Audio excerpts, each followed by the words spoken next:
Halo teman-teman sobat ternak semuanya, berjumpa lagi bersama Kang Roy Official.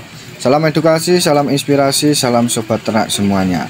Pada konten kali ini kita akan membahas ya teman-teman, mengapa banyak sekali pertanyaan dari teman-teman semua. Sobat ternak semuanya itu bertanya tentang banyak entok yang tidak bertelur, atau penyebab apa sih indukan entok itu tidak bertelur.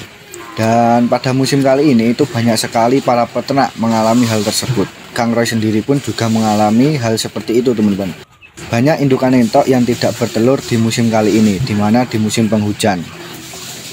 Lalu apa sih penyebabnya? Ada beberapa penyebab teman-teman. Kurang lebih ada 7-8 penyebab yang membuat indukan entok tidak bertelur. Dan pada konten kali ini kita akan bahas satu persatu, dan pastinya jangan di skip, tonton sampai selesai agar teman-teman bisa mendapatkan ilmu dan informasi secara lengkap pastinya. Langsung saja ya teman-teman, untuk masalah yang pertama yaitu dimana faktor penyetingan kandang, dimana penyetingan kandang ini sangat penting sekali.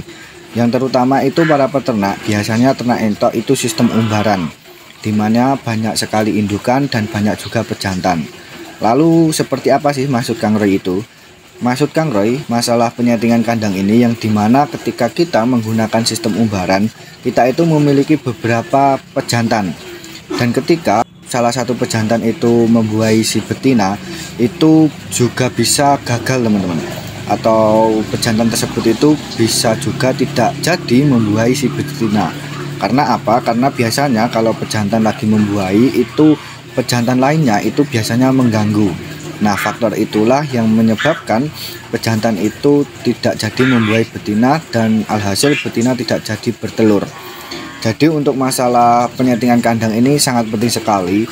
Entah itu teman-teman membuat kandang semi umbaran, teman-teman membuat kandang sekat dan lain sebagainya. Yang penting bagaimana teman-teman itu bisa mengatur agar pejantan entok itu bisa membuahi betina atau birahi secara maksimal. Tidak ada gangguan dari pejantan lain maupun gangguan-gangguan lainnya. Dan untuk faktor yang kedua yang dimana yaitu masalah faktor pakan. Jadi masalah faktor pakan ini sangat penting sekali untuk merangsang indukan entok kita itu bertelur. Dan untuk masalah pakan ini itu tidak harus pakan yang bagus atau pakan pabrikan. Jadi yang penting pakan yang kita berikan pada indukan entok kita itu pakan yang bernutrisi, yang dimana yang proteinnya cukup. Pakan yang kita berikan itu membuat entok kenyang. Dan pastinya buat teman-teman, kalau untuk masalah pakan ini teman-teman bisa menggunakan sentrat petelur, jangan menggunakan sentrat pedaging. Jadi Kang Roy menyarankan untuk pembibitan atau untuk indukan itu gunakan sentrat petelur untuk merangsang indukan petelur teman-teman. Untuk merangsang indukan bertelur, jadi jangan menggunakan sentrat pedaging atau menggunakan pur pedaging. Dan untuk faktor selanjutnya teman-teman, untuk faktor yang ketiga yaitu dimana masalah usia entok. Usia entok yang masih muda itu juga berpengaruh untuk masalah produktivitas atau indukan akan bertelur. Entok yang usianya tua itu juga berpengaruh. Jadi bingung teman-teman, kalau kita itu nggak selektif dalam memelihara indukan entok, khususnya sistem pembibitan, kita itu tidak bisa panen telur atau panen DOE secara maksimal. Jadi kita harus benar-benar mengkontrol bagaimana usia indukan entok kita itu masih produktif, dimana jangan sampai indukan entok itu belum waktunya bertelur, kita paksakan bertelur, pasti tidak jadi bertelur teman-teman. Jadi seperti itu buat teman-teman semua. Untuk masalah usia betina akan bertelur itu minimal biasanya kurang lebih usia 6 bulan teman-teman. Usia 6 bulan itu kurang lebih indukan entok atau betina entok itu akan siap bertelur. Dan untuk jangka waktunya itu tergantung perawatan teman-teman, tergantung penanganan para peternak masing-masing. Untuk masalah usia berapa indukan entok itu sudah afkir. Jadi kalau Kang Roy sendiri, pengetahuan Kang Roy itu untuk indukan entok 3-4 tahun, bisa sampai 5 tahun itu masih bisa produktif teman-teman, tinggal perawatannya. Karena Kang Roy itu dulu pernah dengar untuk masalah betina atau indukan itu sampai 7 tahun juga. Jadi untuk masalah ini tidak bisa dipatokan teman-teman. Untuk masalah usia maksimal afkir itu tidak bisa jadi patokan. Semua itu tinggal perawatan atau penanganan para peternak masing-masing. Alangkah baiknya teman-teman mengkontrol jika indukan tersebut itu untuk masalah produksinya masih bagus, masih baik, teman-teman pertahankan. Kalau untuk masalah produksinya itu sudah menurun atau sudah berubah drastis, teman-teman bisa mengganti indukan tersebut atau bisa dijadikan afkir teman-teman. Setelah poin ketiga, kita akan memasuki poin yang keempat teman-teman, dimana poin keempat yaitu kondisi entok lagi mabung atau pergantian bulu. Jadi sangat penting sekali untuk teman-teman itu mengetahui bahwa ketika indukan entok itu sedang mabung atau ganti bulu, indukan tersebut itu jarang akan bertelur atau tidak mau bertelur. Jadi untuk teman-teman itu perlu diketahui bahwa ketika indukan entok lagi mabung, indukan tersebut tidak akan bertelur. Seperti halnya Kangrai sendiri, kemarin waktu bulan kemarau itu di kandang Kangrai atau peternakan Kangrai banyak sekali indukan Kangrai yang berganti bulu. Karena dimana cuaca yang cukup panas, cuaca ekstrim membuat entok kita itu cepat untuk pergantian bulunya. Jadi indukan Kangrai itu tidak bertelur teman-teman. Jadi ini juga faktor bagaimana penyebab indukan entok itu tidak bertelur. Dan untuk poin yang kelima teman-teman, poin kelima ini juga sangat penting sekali, yang dimana yaitu masalah pejantan. Dimana pejantan malas kawin. Pejantan yang malas kawin atau tidak birahi itu sangat berpengaruh untuk indukan kita. Karena dimana indukan kita jika ingin bertelur, telurnya fertil itu pasti harus dan wajib dibuahi oleh sang pejantan. Jadi untuk masalah beringasnya pejantan itu harus kita perhatikan, dimana pejantan kita itu harus tangguh, beringas, birahinya lancar, dan dimana jangan sampai malas kawin. Biasanya teman-teman untuk masalah pejantan ini ketika malas kawin itu biasanya di musim penghujan.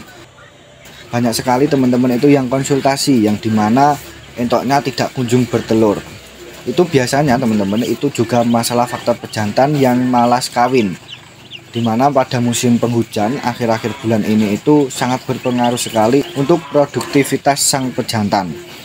Jadi ini sangat penting sekali untuk kita itu selalu menjaga kesehatan pejantan. Kita harus menjaga pola makan pejantan atau indukan kita agar indukan entok kita itu tetap sehat teman-teman, dan pastinya tetap terjaga untuk masalah kesehatannya, untuk masalah produksinya agar tetap lancar dan pastinya tidak ada kendala. Dan untuk teman-teman jika ingin mengetahui bagaimana masalah pejantan yang malas kawin atau bagaimana caranya pejantan entok agar birahi, teman-teman bisa cek di video Kangrai yang lainnya, sudah pernah kita bahas ya teman-teman, bisa dicek di channel Kangrai official. Dan untuk selanjutnya teman-teman, untuk masalah yang keenam yaitu yang dimana faktor kesuburan entok. Jadi faktor kesuburan entok ini sangat penting sekali untuk menentukan indukan entok kita itu akan bertelur atau tidak. Maksudnya seperti apa faktor kesuburan ini? Jadi maksud Kangrai yang terutama, faktor yang terutama dari kesuburan entok yaitu dimana tubuh entok yang ideal. Jangan sampai indukan entok itu terlalu banyak lemak teman-teman. Ketika indukan entok kita itu banyak lemak atau tertumpuk lemaknya, itu nanti akan menyebabkan atau mengganggu masalah produktivitas sang indukan. Jadi buat teman-teman perlu diperhatikan untuk masalah faktor pemberian pakan. Teman-teman bisa menakar ransum pakan pada indukan entok agar indukan entok kita itu bisa terjaga untuk masalah pola makannya. Jadi tidak berganti-ganti teman-teman. Maksudnya seperti apa? Untuk hari ini itu pakannya 1-2 on per ekor. Besok lagi 5-7 on. Besoknya lagi ganti lagi. Jadi jangan seperti itu teman-teman. Jika teman-teman menakar untuk indukan entok, ransum pakannya itu per ekor 1 on, harus melakukan rutin atau konsisten seperti itu agar untuk masalah kesuburan entok itu tetap terjaga teman-teman. Jadi ini sangat penting sekali, akan mempengaruhi bagaimana indukan entok kita itu tetap bertelur dan rajin bertelur. Karena Kangrai juga memiliki indukan teman-teman, memiliki indukan yang terlalu gemuk dan alhasil indukan tersebut itu sulit banget untuk masalah bertelur. Apalagi indukan entok betina dengan pejantan itu tidak ideal. Jadi indukan entok itu lebih besar, betina entok lebih besar daripada pejantan. Itu nanti akan berpengaruh pada mental pejantan teman-teman. Untuk masalah ini Kangrai berbagi pengalaman pada teman-teman, ketika pejantan entok itu tubuhnya atau posturnya itu lebih kecil dari betina, itu nanti akan down mentalnya kalau mau ngawin betina. Karena biasanya pejantan tersebut itu takut teman-teman. Jadi teman-teman harus memperhatikan masalah kesuburan entok ini, dimana antara pejantan dan betina itu ideal untuk masalah postur badan, yang terutama tubuh yang ideal. Dan untuk yang terakhir teman-teman, untuk faktor yang terakhir yang mempengaruhi indukan entok kita itu tidak bertelur, yaitu masalah lingkungan teman-teman, lingkungan kandang. Jadi faktor yang terakhir ini sangat penting sekali, namun kita sangat lalai dalam memperhatikan ini. Kang Roy juga terkadang juga tidak berpikiran faktor lingkungan kandang ini akan berpengaruh pada produktivitas indukan entok kita. Jadi kita perlu ketahui ya teman-teman, untuk masalah lingkungan kandang ini maksudnya dimana untuk entok itu ketika lingkungan kandang itu terlalu ramai, banyak kendaraan yang berlalu lalang, banyak aktivitas lingkungan lainnya yang di kandang kita, itu akan berpengaruh sekali untuk pada produktivitas indukan. Karena dimana banyak faktor lingkungan kandang ini akan membuat indukan entok kita itu stres. Jadi kalau udah indukan entok stres, itu nanti akan sulit banget untuk masalah indukan tersebut itu akan bertelur teman-teman. Jadi untuk masalah lingkungan kandang ini perlu diperhatikan. Ini juga mengingatkan Kang Roy sendiri, yang dimana kandang Kang Roy itu juga dekat jalan raya, yang dimana banyak sekali setiap pagi itu banyak orang yang ke pasar, banyak orang yang pergi ke sekolah dan lain sebagainya, aktivitas sosial masyarakat. Jadi buat kita semua perlu memperhatikan bagaimana caranya agar indukan entok kita itu tidak stres dalam menghadapi lingkungan kita. Untuk solusi yang terakhir ini teman-teman, solusi masalah lingkungan kandang, teman-teman perlu memperhatikan waktu proses pembibitan teman-teman. Maksudnya ketika teman-teman menyiapkan indukan, Kang Roy itu menyarankan teman-teman itu beli dari anakan. Jadi kalau teman-teman itu beli dari anakan atau beli dari DOE, itu nanti akan terbiasa, sudah kebiasaannya, yang dimana kehidupannya itu dekat dengan lingkungan yang padat, dekat dengan aktivitas masyarakat yang ramai, yang membuat entok tersebut itu tidak mudah stres karena sudah terbiasa pada waktu kecil sampai dewasa di lingkungan tersebut. Namun jika teman-teman itu membeli indukan atau calon indukan itu sudah dewasa atau siap produk, itu nanti akan beda sekali, adaptasinya akan lama, dan dimana sang indukan atau calon indukan tersebut itu lama dan sulit akan bertelur, karena dimana kondisi lingkungannya membuat entok tersebut stres. Jadi faktor stres ini sangat utama teman-teman, perlu diperhatikan. Jangan sampailah indukan entok kita itu stres yang mengakibatkan indukan entok kita itu tidak kunjung bertelur. Itu dia ya teman-teman, semoga bisa bermanfaat, yang dimana penyebab indukan entok kita itu tidak bertelur, lama bertelur, dan tidak kunjung bertelur. Semoga bisa bermanfaat, dan pastinya buat teman-teman bisa menganalisis, mencari solusi, mencari alternatif bagaimana mengatasi faktor tersebut yang membuat indukan entok kita itu tidak bertelur. Jadi semoga bisa bermanfaat buat teman-teman, para sobat peternak semuanya. Terima kasih, salam edukasi, salam inspirasi dari Kang Roy Official. Wassalamualaikum warahmatullahi wabarakatuh.